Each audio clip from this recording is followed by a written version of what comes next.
Last of the 20. By Joseph N. Wdowski. Diversity is their strength. There are more uninfected humans. The man asked. For 25 years, I have never seen any other uninfected. Miller raised his hands above his shoulders, palms out. He stepped over his rifle and helmet as he took a step closer to the man held up in the building.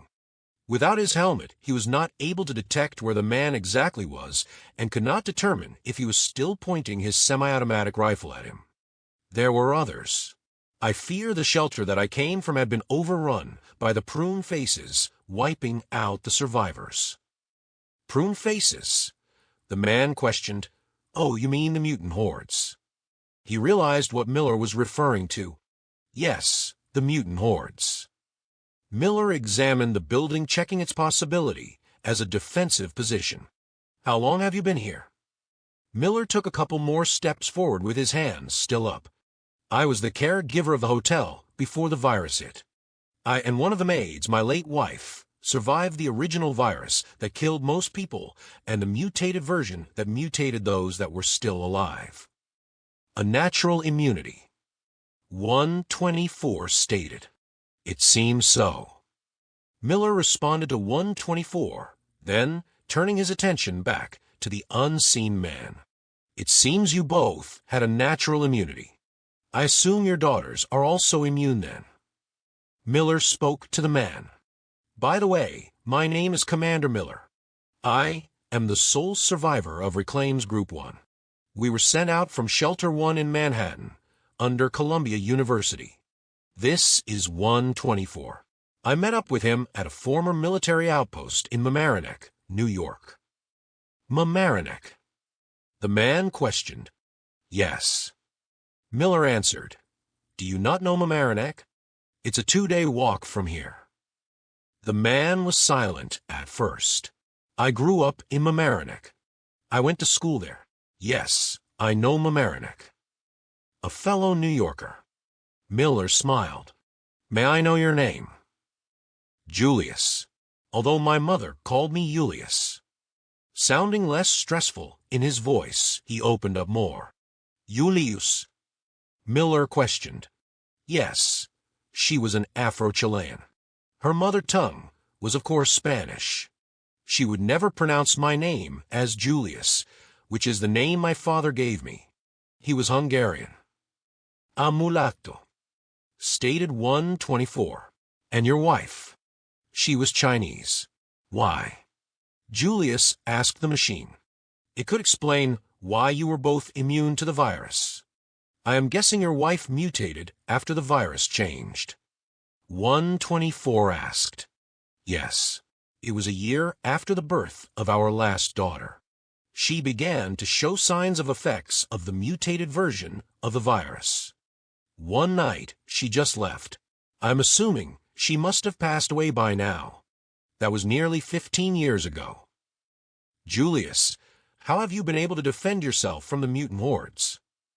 I have kept the solar panels and the Tesla battery banks functioning. If you look up along the edge of the roof, I installed floodlights. The lights are movement sensitive. If they come anywhere near the building, they automatically switch on, and the mutants scurry away moaning as if I had thrown boiling oil on them. They tried a couple times decades ago. They have never tried again. It is so simple, it is ingenious. Miller was impressed. We should be able to do the same with you. He turned to the robot. To me. 124 questioned. The mutants are not affected by your crowd control sound system. They would, though, be affected if I installed a couple of floodlights to your chassis. Your reactor would have no problem powering them. Miller explained to the machine. How is my being half white and black important? Julius shouted at the robot, changing the conversation back to him. Mixed race would increase the odds of developing natural immunity. The fact your daughters are all 3 races, panda bears, black, white, and Asian.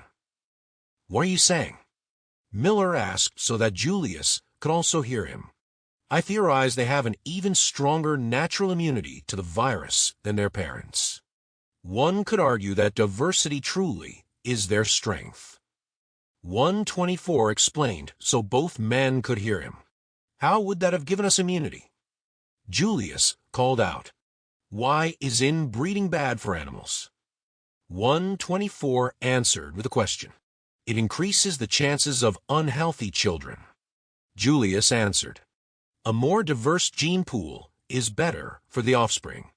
It is why mutts are usually smarter and healthier than inbred purebreds." Miller answered, "Exactly, you get a gold star." 124 mechanically laughed at his own joke. "My wife was not a mixed race. She was 100% Chinese." Julius countered, "She was Hanren.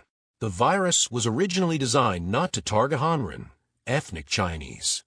It is why she finally succumbed to the mutated version of the virus. You had a 1 in 100 million natural immunity to both versions. Your daughters with your genes and their mothers are even more immune." 124 explained loudly enough for Julius to hear. "Dad, the sun is setting." A female voice was heard from the darkened building. "They don't seem like a threat. Let them in." A long silence followed. "Dad." Two other female voices whined at their father.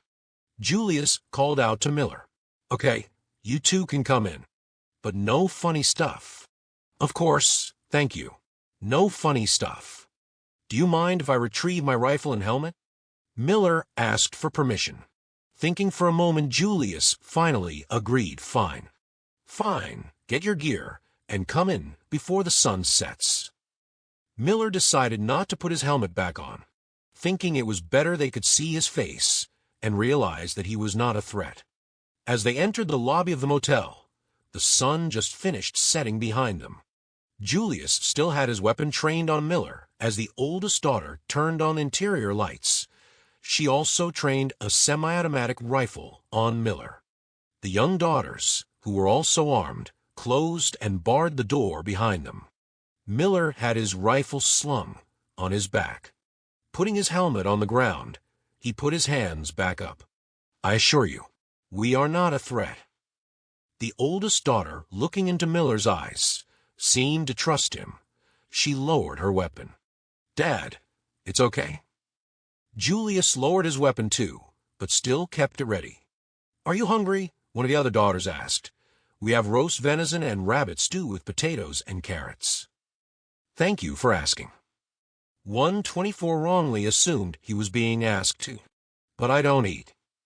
He giggled again, still finding himself funny.